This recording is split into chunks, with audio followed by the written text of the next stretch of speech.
Good morning.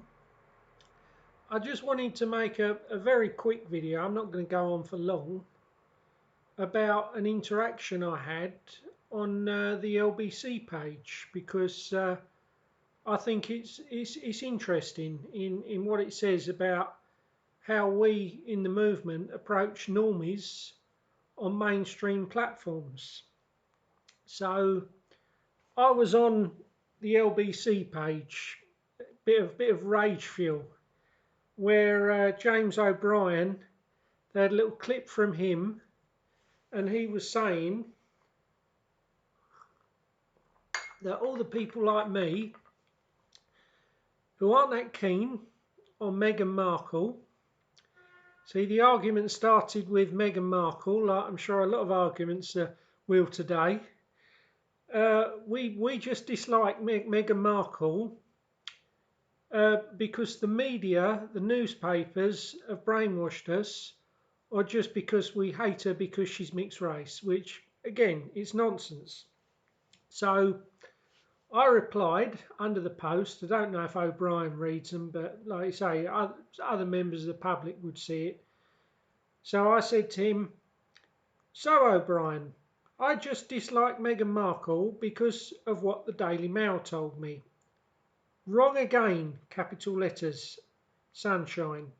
Uncle Gus looks at cold hard facts, capital letters. Did Markle not invite her own family to her wedding, her kith and kin? Did Markle replace her own family on the guest list for her wedding with A-list celebrities she barely knew? Yes, she did. Did Markle leave her first husband after about 5 minutes like a no longer fashionable piece of clothing? Yes, she did.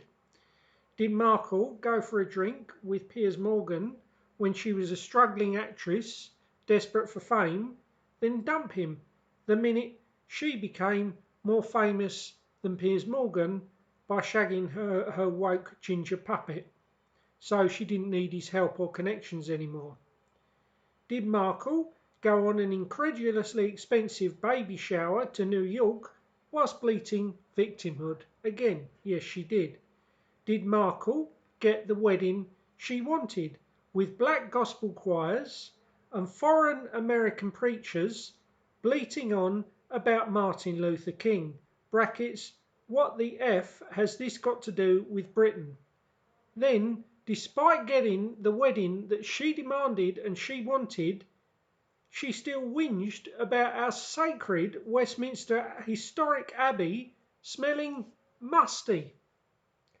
Finally, is Markle a tiresome woke warrior who bleats on and on about victimhood constantly, with her nodding ginger puppet by her side, whilst being sat in a 10-bedroom mansion leading a life of unimaginable privilege? The way she talks, you would think she was a street urchin in Angola or an 18th century Jamaican slave. Indeed, if it were in my power, I would force her to swap places with such folk for 6 months to experience real victimhood.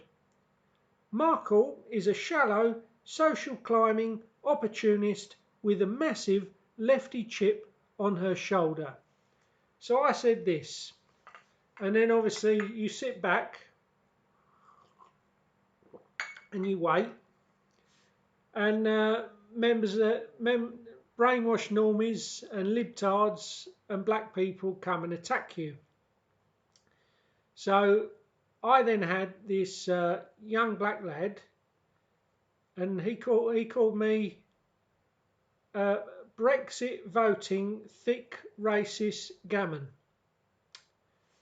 So that was the extent of his debate opener. So I obviously I didn't resort to racist insults or personal insults of any sort, because us in the movement, we don't need that, because we've got this thing called logic and history on our side. So I then said to this lad, "How are you able to call me racist Brexit gammon. Racist Brexit voting gammon, lad. You are doing so on a computer. The computer was invented by a white male. You are doing so on the internet.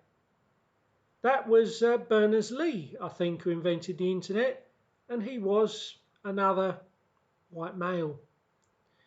Your laptop is powered by electricity. That was Michael Faraday. Damn, another white male. And you're doing this using a language called English.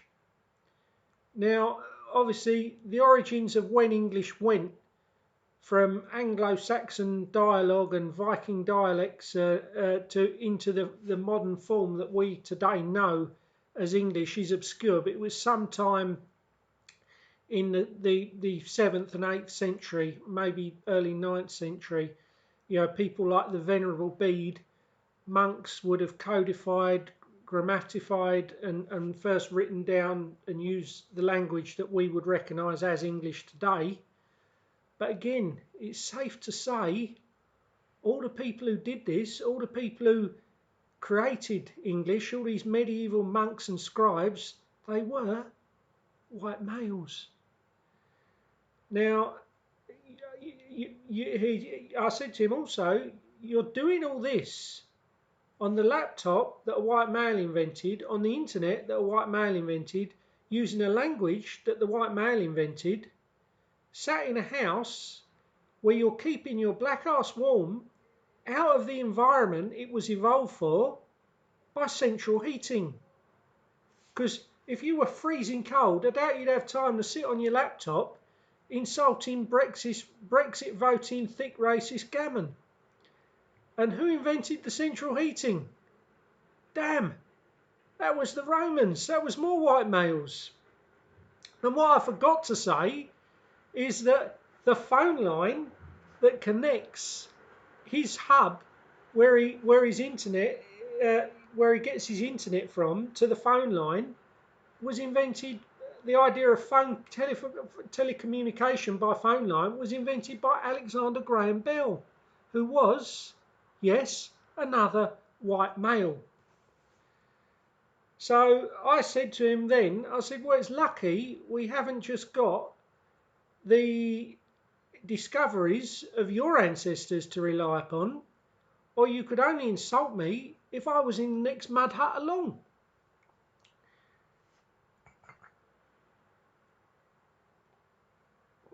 But I also then said, none of this makes me superior to you, just makes me different. And you would be far happier and far less filled with resentment in a black country surrounded by your own people, albeit slightly poorer in material terms. Now at this point, this lad, he shut up. He didn't come back and argue with me anymore. But a few other black people came back and argued with me. And the striking thing is, none of them tried to formulate an argument against me using facts. None of them said, oh, my ancestors invented this and this, and we've done this and this. All I ever got was the buzzwords: racist, bigot, prejudice, and I was like, you can't debate these people. All you get from them is they got these words that they reach for: racist, bigot. And what we're supposed to do when we hear those words, white men are supposed to get scared. Oh no, don't call me that. Now, the fact is, this word racist, we've just got to not recognise the term. I mean, I assume the word racist means that I hate every black person everywhere in the world ever. And again, utter nonsense. I mean, some black guy in Africa who hasn't hurt me in any way why would I hurt him? Why would I wish him any wrong or make any judgment against him or his capabilities? I'd wish him all the best. And again, I mean, I don't seek out friendships with black people or Muslims because I don't wish to be a hypocrite. But obviously, I know a few sort of black people and Muslims. They're quite pleasant. I mean, my uncle has got a good friend who's black, and again, great bloke. I wish him all the best. And this idea that you hate every black person anywhere just because you don't want Africa, Europe looking like Africa in 100 years' time, again, it's utter nonsense. But one of the ones who stuck out was this one who said to me, I mean, I assume she was a black person who had Spanish nationality, but she spoke English, so I assume she may live in England. And she said to me, "Get out of my country, you bigot. And yes, I am Spanish." Well, sorry, you're not Spanish because your ancestors didn't build the nation. Now, I can look up the 23andMe and find an ancestor 200 years ago who was either Spanish or Portuguese. So that makes me probably more Spanish than she is. And I went and looked on this woman's profile, and she said, "Oh, I'm from Barcelona, but I have a Wakanda black bloodline." Well, sorry, darling, Wakanda, it didn't exist. And and this is the thing. I mean, different people all over the world, they live different ways, and they, different civilizations have achieved different things. Now, I know Professor Dutton loves talking about the Yamamoto in the jungles of Venezuela, and they're quite violent and all this and that. Now, we can sit here in Europe and we can criticise the Yamamoto and say you're violent, your way of living is too violent, it's too nasty. But if I was to go and live in the jungle in Venezuela with the Yamamoto, and they showed me the skills you need to live in the jungle with them, and they showed me how to obtain food and how to survive there, for me then to turn around and say to them, "Oh, your culture's rubbish, your culture's too violent," it's just utterly ridiculous. And this is my problem with these people. There is someone in Africa, they can sit in their hut in Africa and they can moan about Europe, and they can say Europeans have invented nuclear weapons, Europeans have done all these bad things, I don't like the way they live. That's fine. I've not got a problem with that. What I've got a problem with is when someone comes into Europe, has a materially comfortable life because of discoveries and achievements that my ancestors made, and then they have the cheek to turn around and demand rights that are above anything that I receive, or to demand that my freedom of speech in my ancestral indigenous homeland is restricted. And as far as I'm concerned, that's totally unacceptable.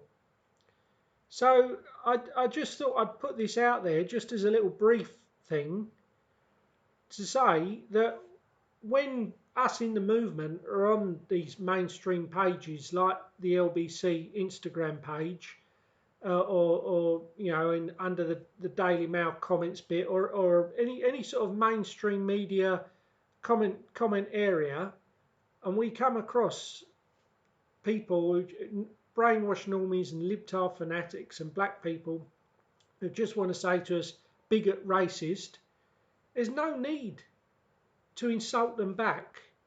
We just point out to them that the only reason they can insult us in the first place is because of discoveries that white males have made.